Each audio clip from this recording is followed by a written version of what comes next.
హెచ్చరిక, దైవజనుని హెచ్చరిక.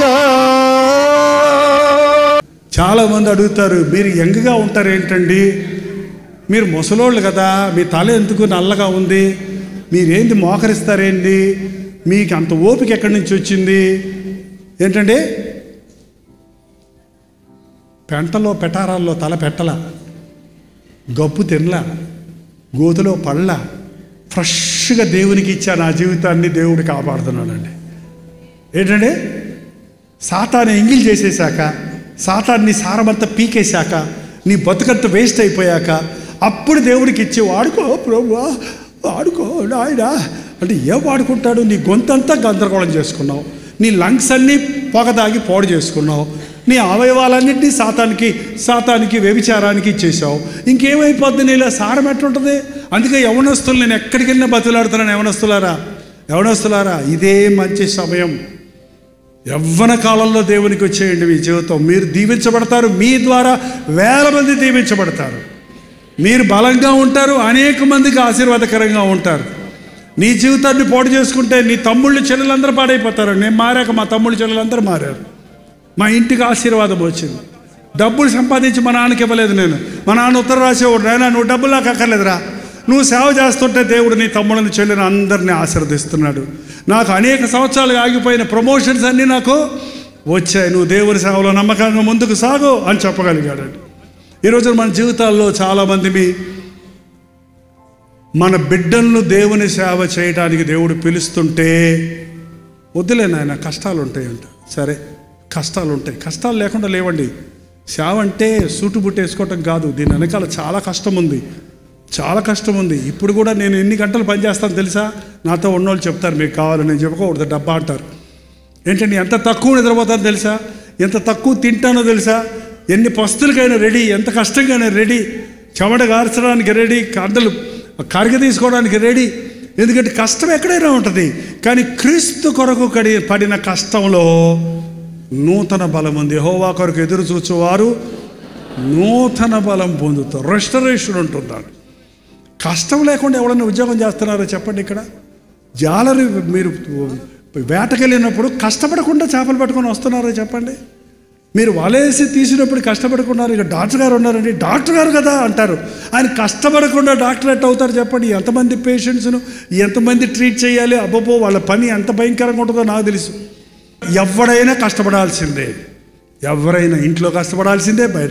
కానీ దేవుని కోసం కష్టపడుతున్నప్పుడు ఇహమందు పరమందు కూడా దీవెన ఉందండి. ఈ లోకంలో కష్టపడితే ఈ లోక సంపాదనే ఉంటుందేమో, కానీ దేవుని కోసం కష్టపడితే ఇక్కడ నీకే తక్కువ అవ్వదో అక్కడ నీకు ఉంటుంది. ఎంతమంది మీ బిడ్డలను దేవునికి ఇవ్వాలనుకుంటున్నారు? రోషం రావాలని చెప్తున్నా.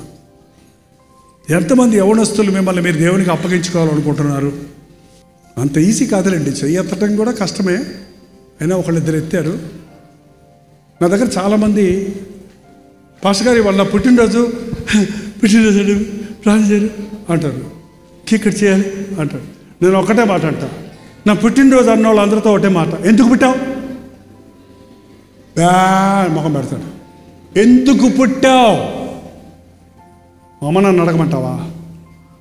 ఎందుకు పుట్టావో నువ్వు తెలుసుకోనంతసేపు నువ్వు పుట్టిన జీవించున్న జీవితం వ్యర్థం అన్నారండి. దేవుడు కారణం లేకుండా మనల్ని ఎవరిని ఈ లోకంలో జన్మింప చేయలేదు. దేవుడు నిన్నుగా ప్రేమిస్తున్నాడు. ప్రతి ఒక్కరూ ఆయనకి స్పెషల్. అందరూ విఐపీస్, వెరీ ఇంపార్టెంట్ పర్సన్. ప్రతి ఒక్కడిని దేవుడు ప్రత్యేకంగా శుద్ధపరుచుకున్నాడు అండి. నేను పిండముగా ఉన్నప్పుడే నీ కన్నులు నన్ను చూశాయన్నాడు దావీదు. ఆహా, ఎంత గొప్ప దేవుడు! చూడటానికి రక్తపు గడ్డే, కానీ ఈ రక్తపు గడ్డ జైపాలు అవ్వాలి అని అనుకున్నాడని నాకు అప్పుడు తెలిసింది. 18 ఏళ్ళకి తెలిసింది నాకు. ఇంకా ముందే తెలుసుంటే బాగుండేది అనుకుంటాను నేను ఇప్పుడు కూడా. నీకు ఎన్ని సంవత్సరాలు అయిపోయిందో, నువ్వు ఎందుకు పుట్టావో, ఎందుకు నిన్ను జన్మింప చేశాడో. మీరు విశ్వాసులు అంటున్నారు, బాప్తిసం పొందామంటున్నారు.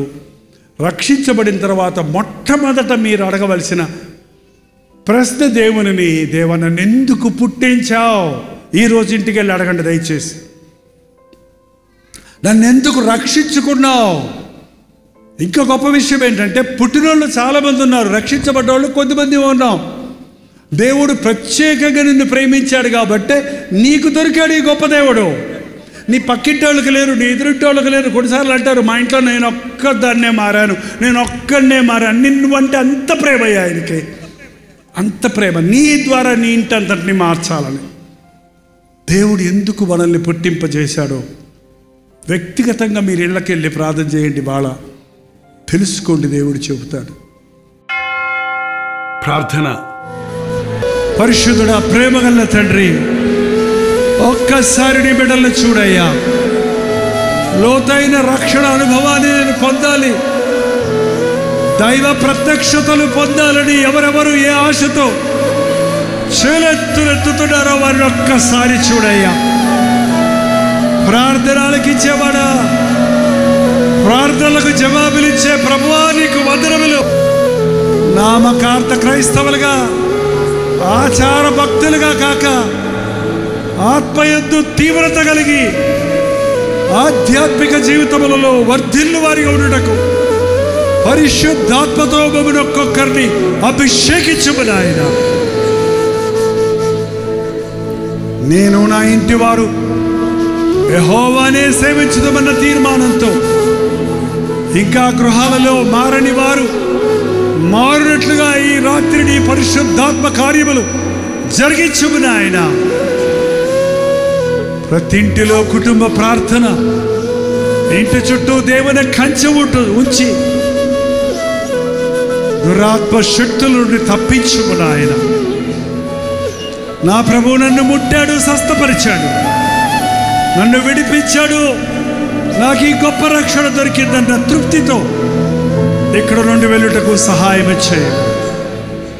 నిశ్చితమైతే నిరాకడ, ఆలస్యమైతే మరల మేము కలుసుకోవడానికి అవకాశాలు కలుగజేయమని యేసు క్రీస్తు నామములో అడుగుచున్నాను తండ్రి, ఆమేన్. మన తండ్రి అయిన దేవుని యొక్క ప్రేమయు, కుమారుడైన క్రీస్తు యొక్క కృపయు, ఆదరణకర్త అయిన పరిశుద్ధాత్మ యొక్క సహవాసమును కూడి వచ్చిన మనందరికీ ఇప్పుడును సదాకాలమును తోడై ఉండను గాక. ఆమేన్, ఆమేన్, ఆమేన్.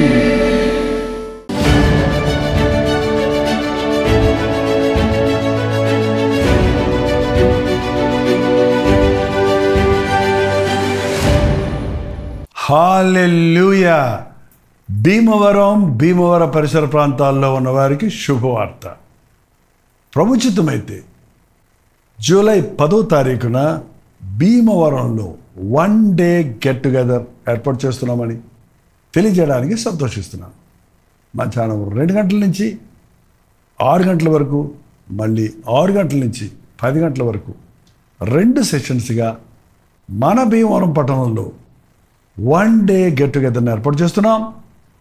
మీరు ఎంతో ఆసక్తి కలిగిన వారు, భీమవరం చుట్టుపక్కల ఉన్న గ్రామాలలో ఉన్న మీరందరూ కూడా వస్తారని, మనందరం కలిసి దేవుణ్ణి స్తుతించి ఆరాధించడానికి, అంతేకాకుండా మిమ్మల్ని వ్యక్తిగతంగా చూసి మీకోసం ప్రార్థించడానికి అవకాశం కలిగి చేయండి. తప్పక రండి, మీ స్నేహితులకి, బంధువులకి అందరికీ తెలియచేయండి. చిరునామా గమనించండి, రూపాంతర లూథరన్ దేవాలయం, మెయిన్ రోడ్, ప్రకాశం చౌక్, భీమవరం. ఇంకా విషయం మీకు వివరాలు కావాలంటే 8939393939 నెంబర్కి కానీ, లేక 954041 నెంబర్కి ఒక వాట్సాప్ కానీ చేయండి. మరిన్ని వివరాలు మీకు తెలియజేయబడతాయి.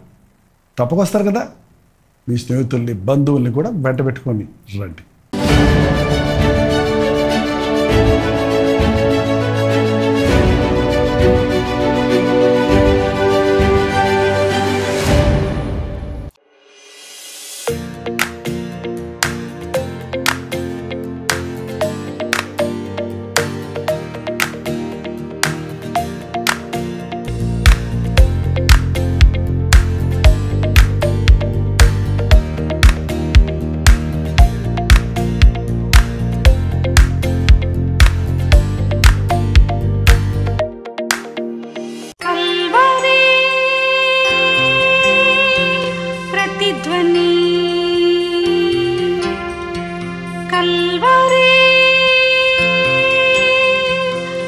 ప్రతిధ్వని